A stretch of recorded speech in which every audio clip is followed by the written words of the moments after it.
Is it better to have a 5% or 20% down payment when buying a property? I'm Ron Caroni, your Saskatchewan mortgage professional, and we're going to go over those details in this week's episode of the Saskatchewan Real Estate Podcast. This is the Saskatchewan Real Estate Podcast, the show that highlights Saskatchewan real estate. Looking to buy your first house, your next investment property? Subscribe to never miss an episode. Here's your host, Ron Caroni.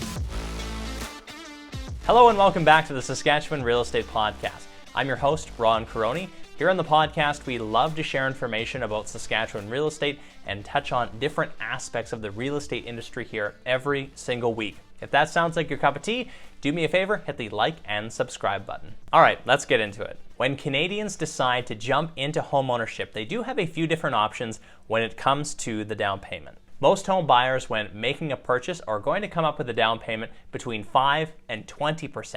For a lot of people, just getting in at the bare minimum of 5% is more than enough. But if you have the option of going for a 20% down payment, should you? One of the major reasons why you're going to go 20% down payment is to avoid CMHC insurance or mortgage default insurance. If a home buyer in Canada is putting less than 20% down, you need mortgage default insurance. The insurance is there to ensure that if a borrower defaults on their loan, the bank is protected. Insurance premiums are added to the mortgage balance and the borrower pays off that premium over the lifetime of the loan. The insurance cost is tiered. Between 5 and 9.99%, the insurance is 4% of the mortgage balance. At 10% to 14.99%, it's going to be 3.1% of the mortgage balance. Finally, if you have a down payment of 15 to 19.99%, it's going to be 2.8% of the mortgage balance.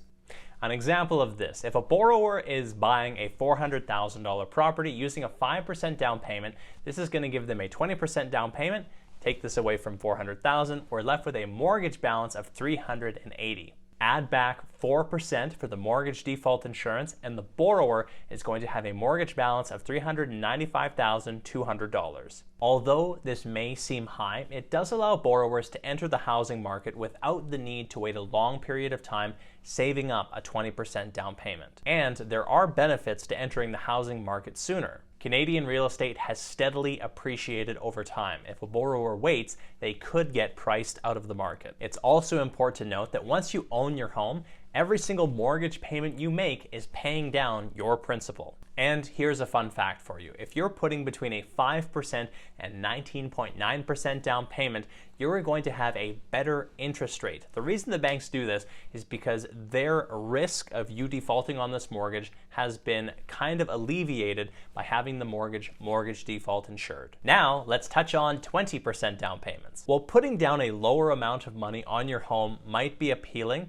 putting a larger down payment is going to give you lower monthly payments and save you thousands of dollars over the lifetime of your loan. Staying with a $400,000 purchase, a 5% down payment at a 2.74% high ratio interest rate on a 5-year term and amortized over 25 years, the borrower is going to pay $9,341.65 in interest on the loan in 5 years.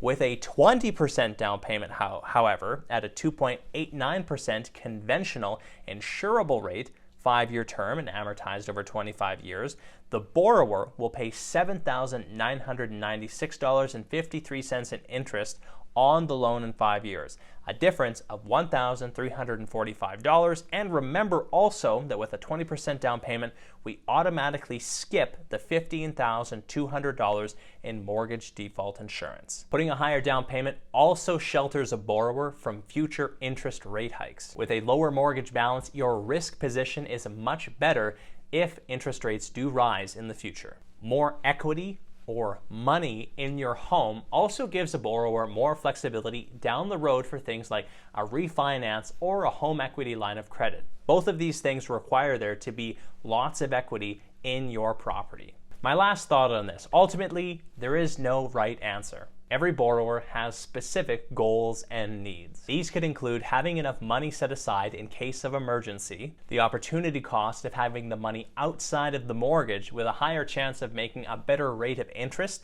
than what it's currently being paid down on the mortgage. If you are looking for more information or some financial advice about which down payment you should be using, feel free to check out my website for a link to my mortgage application.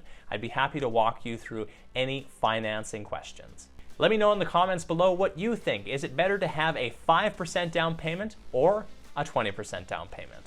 Thanks for checking out this episode of the Saskatchewan Real Estate Podcast. I hope you found it informative and learned a little something about down payment. If you did learn something, do me a favor, hit the like and subscribe button. If you're looking for more information on Saskatchewan real estate, feel free to check out my social channels in the description below. I'm Ron Caroni, your Saskatchewan mortgage professional. Until next week, bye for now.